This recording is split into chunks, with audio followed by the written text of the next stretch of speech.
Après la grande glissade de l'euro, entamée un peu avant la mi-2014, les grandes devises sont entrées dans une phase de calme relatif. Pour styliser rapidement les choses, l'euro s'est déprécié de 22% par rapport au dollar d'avril 2014 à avril 2015.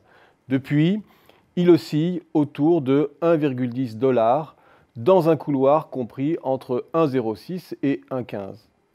Au mois de mars, il se situe 3% au-dessus de son point bas d'avril 2015.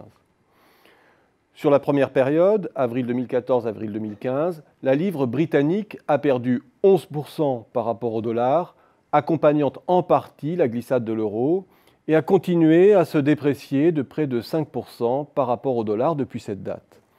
Un décrochage modéré au regard des interrogations qui entourent le Brexit. Ce qui en soi n'est pas très étonnant, les marchés sont passés maîtres dans l'art de surréagir à des petites informations conjoncturelles bien standardisées, un chiffre d'emploi, une infime variation des taux d'intérêt. Ils demeurent le plus souvent impavides face à des ruptures majeures, la chute du mur de Berlin, l'effondrement des Twin Towers, les guerres ou Fukushima par exemple.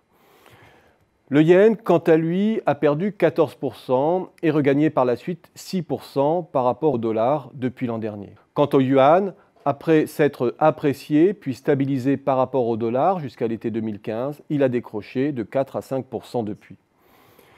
Mais comme pour la livre, on peut se dire que l'ajustement est très loin de refléter l'ampleur des incertitudes qui entourent l'économie chinoise.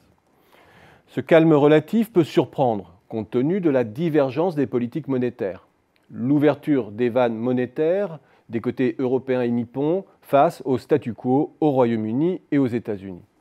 Sur le papier, cela pourrait nous rapprocher d'une parité 1 pour 1 entre le dollar et l'euro. Mais ce décalage monétaire n'est pas le reflet de vrais décalages de conjoncture entre les grandes économies. L'attentisme des marchés s'explique alors par le fait que nous ne sommes pas dans la situation balisée où d'un côté, l'économie américaine pourrait être considérée en haut de cycle, avec des signes avant-coureurs de surchauffe, impliquant un resserrement franc de sa politique monétaire, et avec de l'autre, une Europe à la traîne qui verrait son équation compliquée par le durcissement monétaire américain. Les choses ne sont pas aussi nettes. L'économie américaine est certes en croissance, sur un rythme de 2%, mais nous l'avons maintes fois souligné, la bonne santé de sa consommation camoufle le fait que sur de multiples composants de son activité, notamment industrielle, elle est en quasi-récession depuis un an, comme le Royaume-Uni d'ailleurs. Et du coup, la présidente de la Fed considère que la revalorisation du dollar par rapport à la moyenne des monnaies exerce déjà un frein monétaire. Pas nécessaire d'en rajouter une couche avec une hausse significative des taux puisque le dollar fait le job. Paradoxalement, nous ne serions pas dans le contexte très spécial où la Fed veut sortir en douceur du quantitative easing pour retrouver des marges futures de pilotage.